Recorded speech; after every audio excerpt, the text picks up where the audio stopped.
Cheruvattoor NSS കരയോഗം കുടുംബസംഗമം സംഘടിപ്പിച്ചു. Cheruvattoor NSS കരയോഗത്തിന്റെ 92ാമത് കുടുംബസംഗമവും പൊതുയോഗവുമാണ് നടത്തിയത്. Taluk union president KP Narendranathan Nair ഉദ്ഘാടനം നിർവഹിച്ചു.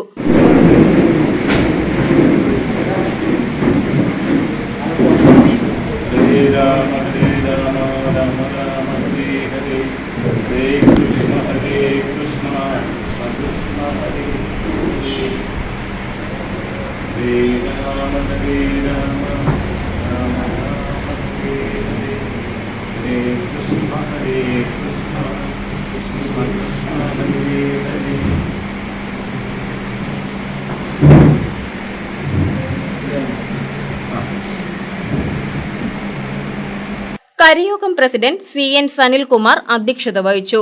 R Shyamdas, PN Viswanathan Nair, PS മധു, SN ശ്രീകാന്ത്, ലീന മനോജ്, ലത ബിജോയ്, ലിജി സോമൻ, സുഭാഷ് ചന്ദ്രൻ തുടങ്ങിയവർ പ്രസംഗിച്ചു. സഹായധനം, പഠനോപകരണങ്ങൾ, ചികിത്സാ സഹായം എന്നിവ വിതരണം ചെയ്തു. KCV news, Cheruvattoor.